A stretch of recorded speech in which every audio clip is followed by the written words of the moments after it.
Hola, ¿qué tal? ¿Cómo les va? Buenas.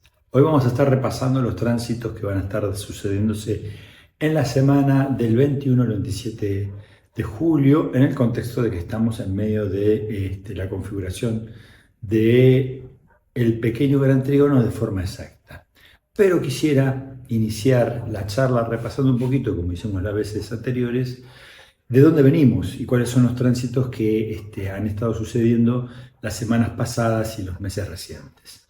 Entonces, vamos a empezar recordando que en abril Urano y Venus entraron en conjunto en Géminis y en aquel momento, cuando lo asociábamos al modelo geológico que estábamos proponiendo, lo vinculábamos a un aumento de la presión en una cámara magmática en profundidad. O sea, se estaba formando una configuración en el cielo que iba a estar marcando un cambio que nos está sucediendo a todos los habitantes del planeta y empezaba ya a definirse en ese momento, cuando Urano entra en Géminis de la mano de Venus, la configuración exacta que en este momento está siendo partil, exacta digo, en los signos que protagonizan el pequeño gran trígono. Y luego en mayo, cuando Marte ingresó en Tauro, al poco tiempo hizo cuadratura con Plutón y luego Mercurio y posteriormente el Sol ingresaron en Géminis, haciendo conjunción con Urano en Géminis. Hablábamos de una modelo geológico donde la roca empezaba a fracturarse por el aumento de tensión que provocaba la continua compresión del sistema. ¿Qué queremos decir con esto? Se activan puntos de este pequeño gran trígono con Marte cuadrando Plutón, con el Sol y Mercurio en conjunción con Urano, y se activa, aumenta la presión en el sistema, fracturando la vieja roca, perdón, que constituía el sistema, fracturando de a poco una vieja forma de organizar que tenemos los humanos en nuestra sociabilización.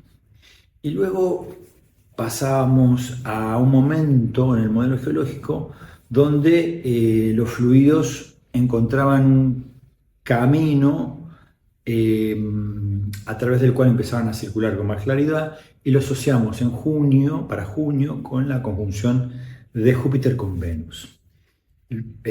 Continuamos con nuestro modelo y la primera quincena de julio, cuando se dio la conjunción de Marte al entrar ya en Géminis con Urano y cuando Júpiter entra en Leo, se activa de vuelta estos puntos del pequeño gran trígono y hablábamos de una tectónica que se aceleraba transformando el paisaje, empezando a transformar el paisaje, empezando a acelerar las condiciones del subsuelo, que no son obvias a primera vista para nosotros, que empiezan a aumentar su dinamismo y a tener una presencia en superficie más evidente. Esto quiero decir con esto, perdón,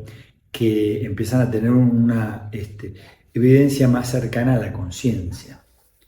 Y la tercera semana de julio hablábamos de un momento en donde se nos hacía más evidente cuando Júpiter se puso en oposición a Plutón, que todavía está en oposición a Plutón, por supuesto, de la configuración de una nueva provincia estructural, una nueva provincia geológica, como se llama en geología. Es un nuevo contexto donde hay condiciones geológicas que definen cómo se estructura en un área de determinado contexto y con determinado modelo la geología.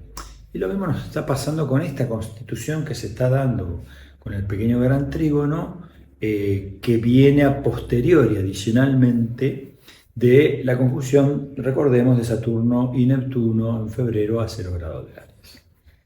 Y entonces para esta semana lo que yo quisiera es reflexionar sobre dos hitos especialmente, y para eso voy a retomar el tema que venimos tratando de la constitución de una nueva cordillera, de la elevación de una nueva cordillera, del inicio de la elevación de una nueva cordillera, del inicio de la constitución de una nueva provincia geológica, y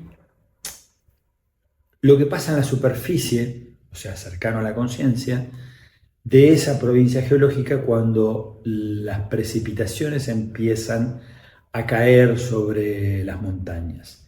Cuando las precipitaciones empiezan a caer sobre las montañas, como en la cordillera de los Andes, dependiendo de dónde caen precisamente sobre esa cordillera, las aguas se van a ir o hacia la vertiente del Pacífico o hacia la vertiente del Atlántico. Hay una divisoria de aguas, porque cada gota de alguna manera busca el camino. Al inicio hay una situación de mayor indefinición, caos y búsqueda hacia donde van a estar las aguas dirigiéndose para un lado o para el otro, perdiéndose en parte al comienzo, pero finalmente formando un cauce, un encauzamiento de las aguas para un lado y para el otro, donde se va organizando, se va dando una dirección, las aguas van tomando un rumbo, los sedimentos siguen esas aguas, con los sedimentos además van los nutrientes que van definiendo hacia qué lado se va esparciendo la vida, desarrollando la vida. Y entonces el primero de los dos hitos que quisiera compartir con ustedes es el cambio de signo del eje nodal. El nodo norte pasa de Piscis a Acuario. Recordemos que el eje nodal gira en sentido inverso a los planetas, y su movimiento visto en una carta astral es de estrógiro en lugar de levógiro, o sea, va en el sentido de las agujas del reloj, mientras que los planetas van en contra del sentido de las agujas del reloj, y está entrando en Acuario. Entonces el nodo norte ingresa en Acuario, y quería tomar esta metáfora de la divisoria de aguas que se va dando en superficie para señalar que es cada gota que encuentra una cuenca hacia la que escurrir. Son como cada pequeña decisiones que vamos tomando que van organizando los cauces hacia donde se encauza el agua por un lado y hacia donde se encauza el agua por el otro, van organizando los movimientos hacia donde nos vamos desarrollando como sociedad, nos vamos organizando como sociedad, vamos cambiando como la organización social se va sucediendo.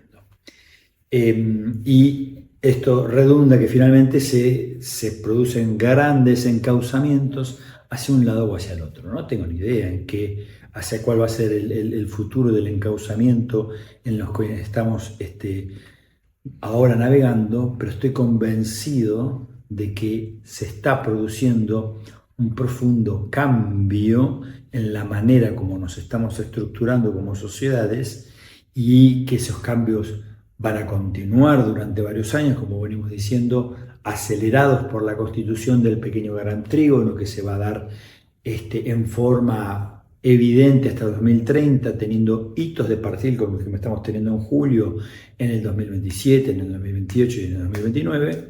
Entonces, con la entrada del nodo norte en Acuario, es como que hay una pendiente que se define en el lado de las aguas que caen del lado argentino, pendiente hacia el Atlántico, las que caen del lado chileno, pendientes hacia el Pacífico, pero hay un punto donde es para un lado o para el otro, pero en definitiva es una pendiente hacia un futuro. Luego, al día siguiente, se produce la oposición del Sol con Plutón. Entonces, al mismo tiempo que se produce la oposición del Sol en Leo con Plutón en Acuario, va a estar en conjunción con Júpiter. El Sol va a estar a 4 grados, Júpiter va a estar a 6 grados, pero Plutón va a estar a 4 grados. Neptuno va a estar a 4 grados de Aries, Plutón va a estar a 4 grados de Acuario, y Urano va a estar a 4 grados de Géminis. Entonces el Sol va a estar iluminando estas interacciones que se dan profundamente entre los planetas transpersonales, activadas fuertemente por la presencia de la oposición con Júpiter, y lo que produce la participación del Sol es darle luz de conciencia a toda esta estructuración que se entreteje en profundidad. Júpiter nos amplía la mirada, Urano nos permite conectar con nuevas formas de conectar, valga la redundancia, Neptuno nos permite imaginar nuevos futuros, y Plutón va transformando profundamente las bases. Entonces el Sol reúne todas estas fuerzas para acercarlas a la conciencia. El Sol en oposición con Plutón, lo que podríamos tejer como un paralelismo es que toda estructura verdaderamente nueva se apoya sobre transformaciones muy profundas. Quiero decir, hay una fuerza tectónica que de abajo está condicionando el relieve que vemos en superficie, y lo mismo aplica para cada uno de nosotros. Las realidades que vamos a estar transitando están estructuradas por cambios que nos van atravesando. En la medida que nosotros somos capaces de acompañar con más intención, con más conciencia, esos cambios se dinamizan o se catalizan. En la medida en que nosotros no acompañamos esos cambios encuentran una resistencia en nuestra expresión y se manifiestan como obstáculos o como impedimentos o como situaciones que son contrarias a nuestro deseo. Esto ocurre con toda la constitución de una carta astral, y a todos nos pasa lo mismo. No es una cuestión de que sea un error que eso pase, es una cuestión de nuestra naturaleza y es una cuestión de cómo es la vida. En la medida que nosotros podemos acompañar de manera más conectada lo que el despliegue de cada uno de nosotros tiene propuesto en su constitución vibratoria, representada por la estructura de la carta natal, y por los tránsitos que van modificando y generando un despliegue más profundo de esa carta natal, en la medida que nos perdemos mucho en añorar cómo eran las cosas antes y lo bien que estábamos antes o lo bien que estaban las cosas antes, independientemente de que pueda haber mucho de objetivo en eso, pero más allá de una descripción favorable de cómo eran las condiciones antes, no podemos hacer nada para que las cosas vayan cambiando como están cambiando. En la medida que acompañamos mejor esos cambios, esos despliegues que se vayan produciendo van a estar más sintonizados con nuestro deseo. Me parece que lo interesante que se está produciendo con esta oposición del Sol a Plutón y con la entrada del nodo norte en Acuario, se presenta la pregunta de hacia dónde quiere dirigirse el cambio, porque como en una cordillera que están haciendo, los cambios del relieve condicionan hacia dónde los ríos van a fluir, quiero decir, o hacia la cuenca del Pacífico o hacia la cuenca del Atlántico, y de la misma manera, en la medida que podamos identificar hacia dónde esos cambios nos están llevando, vamos a poder fluir con más claridad en el despliegue de nuestras vidas. Bueno, hasta acá era lo que quería compartirles en el día de hoy. Ahora lo que les propongo es ver la primera parte de la entrevista que he grabado con Nicolás Uslengui. Les recuerdo, Nicolás Uslengui es un amigo con el cual yo empecé en el 88 aproximadamente, 1988. Mi formación como astrólogo, fue el primero que me habló de la astrología. Y Nicolás tiene una formación muy interesante porque es mayormente autodidacta. Lo he separado en dos tramos para que no sea tan extenso. Bueno, nos vemos al final. Bueno, hola, ¿qué tal? Estamos empezando la serie de entrevistas que les había comentado que tenía ganas de hacer. Les presento a Nicolás Uflegui. Nicolás es un amigo y es el astrólogo o estudiante de astrología, él dirá, eh, por el cual yo empecé a estudiar astrología hace 30 años, ya no me acuerdo. ¿Cuánto porque nos empezamos a...? Y el curso que hicimos fue en el año 94. Así que desde ahí. En el 94, con Juan Honorio Torres Zapaz, pero nosotros ya hablábamos. Ya venimos con el tema. Que Nico, si no me acuerdo mal, me contaba que había la primera vez que habías tenido conocimiento de la astrología era a través de cartas que te escribía tu prima desde España, que te hablaba de El Señor del Umbral, el libro de Lee Green sobre Saturno, pero corregime en todo caso, ¿eh? Sí. No. No, mi familia, la astrología era, por el lado de mi abuela, algo bastante. Se hablaba bastante, ¿no? Sos de tal signo. Bueno, a mí me parecía una estupidez absoluta porque no era algo racional, no tenía sentido. Eh, Y, y siempre en mi familia, por el lado materno, hubo como una historia entre mezcla de lo religioso, de las cosas que pasaban por algo, a lo cual al principio me resistía, me parecía algo que no tenía sentido. Ya había pasado por la Iglesia Católica, con todo el tema de la comunión y todo eso. Ya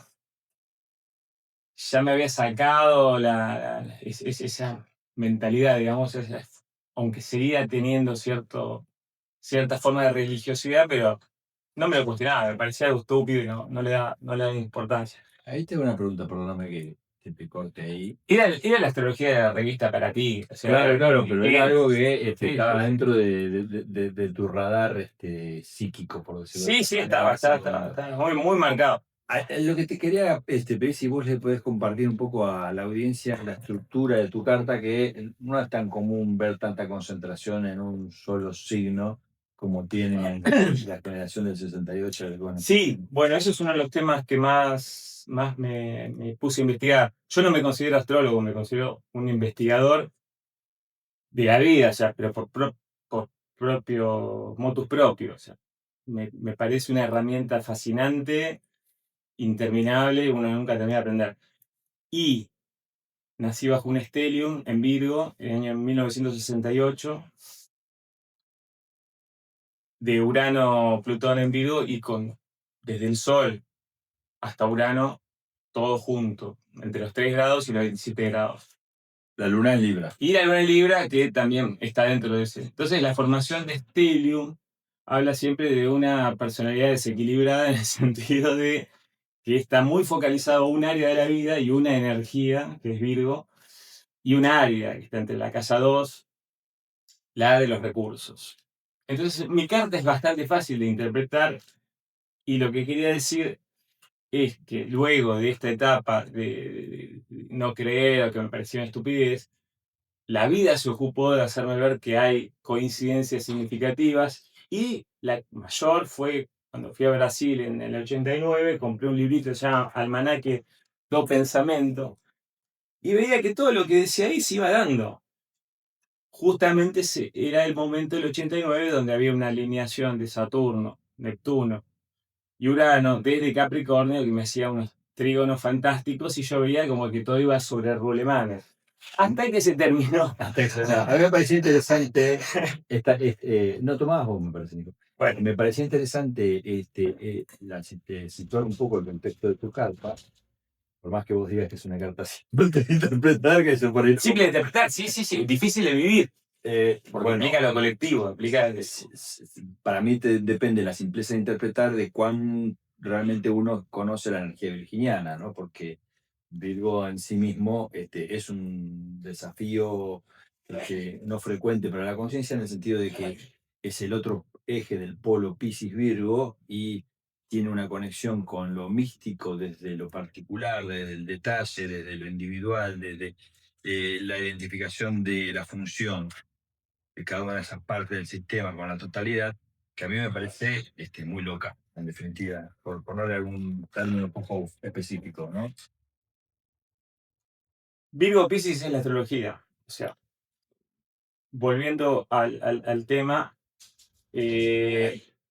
otra de mis grandes pasiones es la náutica y los deportes de agua que implican viento, agua. Entonces, es lo mismo. Cómo adaptarte, qué equipo usar, qué tabla usar, qué vela usar, cómo trimar la vela. ¿Y cómo haces ese paralelismo? Ese paralelismo es fundamental en mi vida. O sea, desde los 15 años que ando en windsurf, después kite, navegación de velero, lo que sea, surf, todo ese tipo de cosas. Porque es la adaptación Virgo al caos de Piscis. Entonces el navegante es la persona que se enfrenta a algo que es absolutamente incontrolable. Cuando el océano quiere, te destruye.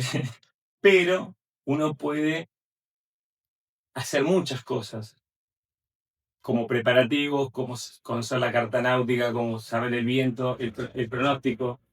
Y son cosas que ayudan a ese ida y vuelta. En realidad, Virgo Piscis es un ida y vuelta entre el orden y el caos, entre la totalidad y la división de la totalidad en 12 partes, en el caso de la astrología. Yo llegué a la astrología por la desesperación. Cuando tienes desesperación, hay que Desesperación por no entender ciertas cosas de mí, especialmente de las relaciones. Y ahí voy a otro punto, ¿no? Vos me comentabas y estabas bastante trabajando sobre estas alineaciones de los planetas transpersonales. Entonces, había ahí, perdona que sí, te interrumpa, ya que lo quiero situar dentro del contexto de las entrevistas, hay 2 o 3 preguntas que planeo que sean estructurales respecto a las entrevistas. Y en el caso con vos pienso específicamente en 2 de esas preguntas estructurales, y ahí me gustaría conocer tus reflexiones al respecto. Una es dónde en tu carta se dio la conjunción de Saturno y Neptuno a 0 grado de Aries, ahora a principio de año, y dónde está en este momento, qué punto de tu carta que afecta ese pequeño gran trígono, que seguro sí, está tocando. todo, especialmente mucho. Especialmente la luna en Libra 3 grados. Actualmente siento ambas. No hablo de influencias, porque no veo la astrología como influencia, sino como sincronía. Y al mismo tiempo que noto en mí una apertura emocional mayor o fluidez desde Plutón en Acuario y desde Urano en Géminis, al mismo tiempo se activan los miedos, el miedo al caos. Volvemos a la metáfora de Neptuno. Neptuno es clave. Hablame un poquito. Neptuno por oposición desde la casa 8 a la casa 2. Entonces, obviamente, tiene la luna en la casa 2 y el punto débil, hoy siendo día lunes justamente. ¿Y qué es lo que más me preocupa? La tarjeta Master, cuánto me vino y por qué me vino lo que me vino, y analizar cosas totalmente de la casa materiales. Pero que de la casa 2, los recursos, cuánto me va a cobrar el mecánico por el arreglo de la camioneta, del motor, que, bueno, una de las sincronías fue que se me funda la tapa de cilindros de la camioneta. ¿Cuántos planetas tenés en la casa 2? Tengo desde Mercurio, Venus, Urano, Plutón y la Luna. 5 planetas en casa 2. Venus, Urano, Plutón y la Luna. Sí. ¿Y con Plutón cuáles planetas están juntos? Mercurio y Venus en conjunción exacta y Urano por conjunción generacional. La conjunción Urano-Plutón fue la que se dio en los años 60 con epicentro en el 1965, que marcó la época hippie, el verano del amor, la experimentación con sustancias alucinógenas. Justamente ayer estaba viendo la historia de Jefferson Airplane, la cantante, que es una figura fuertemente uraniana, plutoniana, con un sol en 12, la cantante, o sea, que nos dejó esta metáfora del rabbit hole, ¿no? De seguir el conejo por el túnel. El de Alicia en Alicia, el País de las Maravillas. Entonces es tan alucinante cómo uno se ve obligado a conectar con el espíritu de la generación. Obviamente, si uno nació con un stellium en conjunción con eso, no es lo mismo que eso esté desconectado de la carta en una casa donde uno pueda proyectar, como puede ser la casa 11, la casa 3 o una la casa consulta, 7. pero yo te conozco y sé cuál es tu vínculo con la materia. Realmente es algo muy interesante para aprender astrología de la casa 2, Obsesivo. pero Mi vínculo con la materia es obsesivo. tu reflexión personal. Tu vínculo con la materia es obsesivo. Es obsesivo, sí. Yo he llegado a soñar con pistones que se rompían y saber que el mecánico me diga que sí, que se rompió el pistón tal como lo he soñado. Sentir los metales de las cosas, de los autos. Es obsesivo en el buen sentido, en el mal sentido.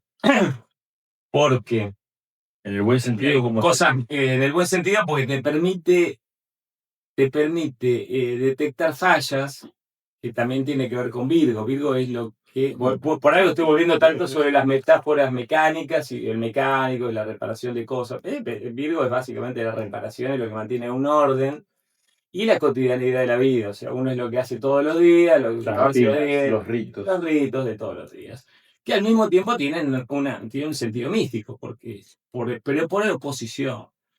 Por oposición, para Piscis para Piscis la vida cotidiana es una cárcel. Para Virgo es el lugar es donde te sentís a gusto, porque es tu rutina. Ahora, hay rutinas y rutinas. No es lo mismo una rutina que uno puede incorporar elementos que le den placer a uno y le den unas sensaciones o intensidad en el aprendizaje, porque básicamente Virgo está viendo defectos porque quiere cambiarlos y primero tiene que ver los defectos. Entonces toda la cuestión autocrítica y ahí te voy a tu otro reflexión. y ahí está el lado negativo, la obsesión en el lado negativo, porque una cosa pequeñita así se te puede hacer gigante. Okay. Y es una pavada, termina siendo una pavada. Pero bueno, ahí es necesario la compensación jupiterina sagitariana. O sea, cuando uno trabaja un eje también trabaja las dos cuadraturas. Géminis, la apertura hacia la comunicación y también la apertura hacia la fe. ¿En Sagitario? Yo en Sagitario no tengo nada. Pero Júpiter lo tengo en la casa 1. La casa 1. Y eso ayuda. Por más que esté afectando algún planeta más. Júpiter está en una conjunción bastante abierta, de unos 10 grados al Sol. Depende de los orbes que se toman. El eje nodal nos da la línea de dirección. Y las conjunciones, las cuadraturas y los aspectos, tanto al nodo sur como al nodo norte, en el caso mío, la Luna en conjunción al nodo sur, que es ya de por sí una posición bastante difícil, y Quirón en conjunción con el nodo norte. Y ahora Neptuno, la conjunción Saturno-Neptuno está sobre Quirón en el nodo norte en casa 8. Entonces, en casa 8. Entonces, ¿cómo lo sentís eso? Una de las cosas más locas que me pasó de destino, que es algo que no tiene lógica, es que estaba navegando en Windsurf y en un día había logrado que la vela todo funcione como yo quería y aprovechar el viento con un amigo, y estábamos al mismo tiempo haciendo un montón de cosas quironianas, porque una de las funciones de Quirón es ser mentor. Cualquier iniciativa para enseñar estos deportes me parece alucinante, y más cuando uno ya sabe que por edad no va a descollar en ninguno de ellos. Entonces, bueno, estaba y en un momento dejo el equipo y lo normal es que yo tire el equipo así, salga y listo. Y no, se me ocurrió sacarme la arena, meterme el agua de nuevo para sacarme la arena porque me había quedado arena. Algo que no hago nunca. Y me clavé una chuza de un bagre así de grande que por poco me atraviesa el pie de Piscis, hablando Virgo Piscis. Y ¿Y qué me sentiste? imposibilitó un nivel de Quirón. Un nivel de Quirón que era el mentor de windsurf. Y habilitó otro nivel de mentor, y lo tomé automáticamente. Lo tomé con calma porque dije, bueno, esto es el destino que me está indicando que me estoy excediendo en un nivel de Quirón.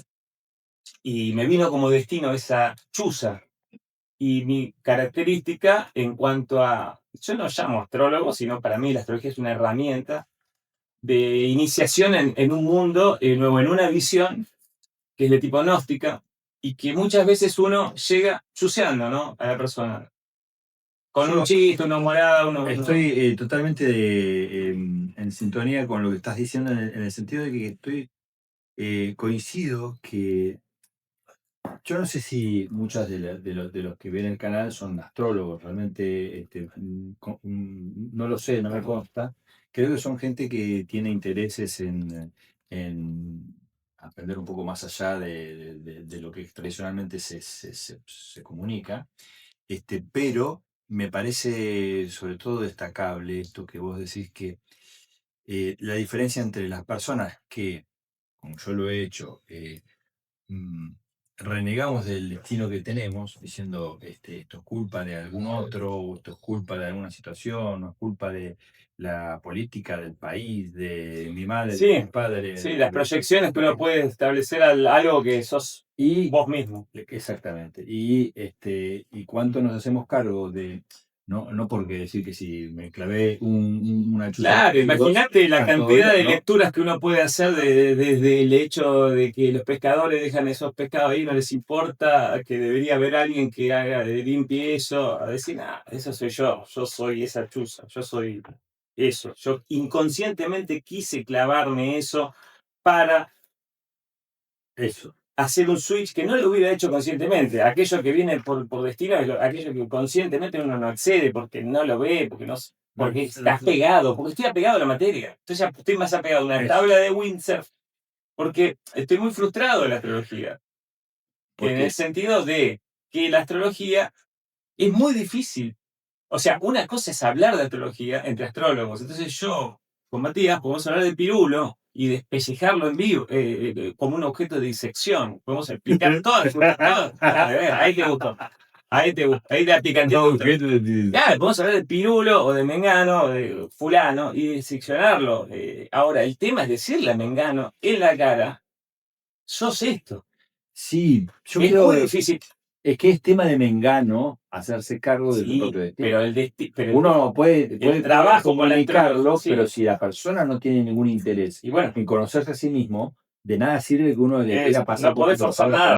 Bueno, la primera mitad del video la he terminado un poco abrupta porque tenía que cortar en algún momento. La semana que viene completaré la segunda mitad de la entrevista a Nicolás. Quise decir la primera mitad de la entrevista a Nicolás.